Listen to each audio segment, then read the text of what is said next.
Ƙarshen magana ita ce manzon Allah ne abbanki.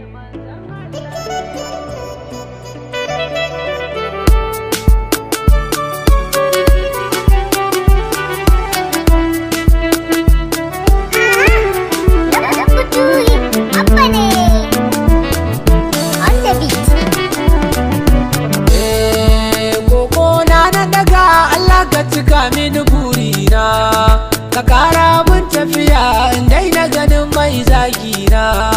ka sa in har na faɗi kowa ya fahimci kalamina dan kaunar da kankewa annabi sarkake ruhina salatul fati yawan isar ka da girman zatinka yawan ikon da ka bai wa kaudi cikin kulliyarka ka sa ahalinsa ka sa sahabban annabi tsarkaka ka samun har kutubul makatubu da shi muka gane ka zance ya kare idan aka ce ga gausi nan barhamma sarki ne in ma ka musa mana shi kenan idan muka ce gibiri makasan wane ne wannan shewa abul fatihi maganar kenan akwai wani bulala da aka yi mini tun bani da wayo ba wani wanda ya san an yi mini dan ba na wayo sai da na girma na san zafinta a nan aka mun koyo ko kai ne kaga yadda aka yi mini sai ka ce wayo ku ba na aran hankalinku yau ma zan gwada sa'ata dan girman Allah a dinga fahimtar wakata alkibla da ya ce da su aka gane abun bauta tunda na gane hakan nake da sarrafa muryata salamu alaiki batulu gama a kofar ɗakinki salamu alaiki yawan isarki da girman zatinki salamu alaiki yawan sirrin da kuka yi da abanki salamu alaiki yawan imama sanda usaininki batula na rantse da Allah ba wata ingaki girma ya kare idan aka bude shafinki ke ce yar sayidul wujudi da shi aka tsara ki ba wani littafin da zai iya daukar siffarki mai girman daraja ba na tuna kowa ingaki kowa mamu ne a ran da ake daga tutarki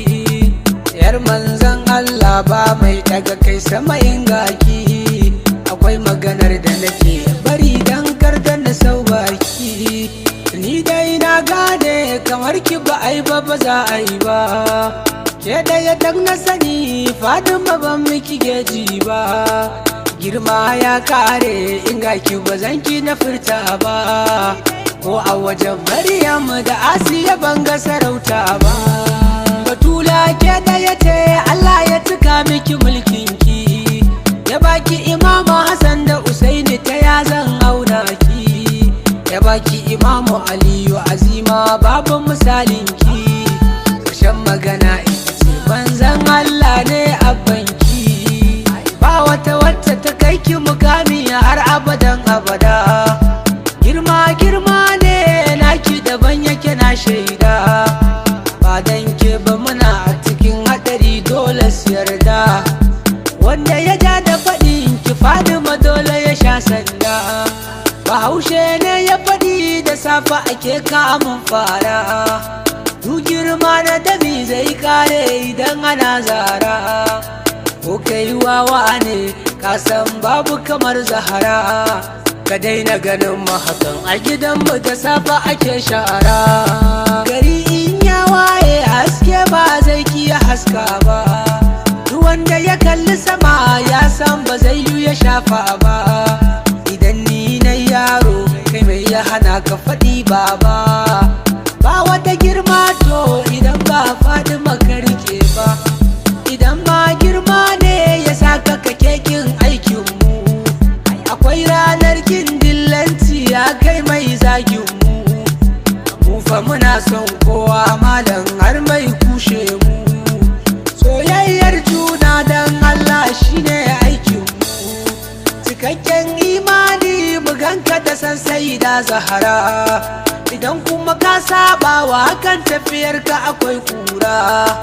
Shi daɗin Allah kan faɗi masan baya kara. Kaje ka ji tarihi ka ji wacece sai da Zahra. Akwai wani sakalci da ake a cikin jama'a yanzu, mai san Fadima ne abin zagi wai har yanzu. A baya fa an yi ta yi kamata yayi a bari yanzu. Kan mu fa ya waye ku gane tun jiya mun cazu. Rabo in yaran zai hasada ba za ta yi aiki ba. Wanda ya san Allah ba zai taɓa raina halitta ba. Duk wani ɗan faila idansa ba za ka ga kwanta ba. Fadima daidai ce ba za fa ta bar mu mutabe ba. Abincin kura ne nama mu masu biyayya ne. Giwa ne zomo ma naman daji ne. Kabar kallon siffa mu masu barin soyayya ne. Idan haka ya kauce wa fahimta mu fa halitta ne. Idan haushin mu kake ji je kai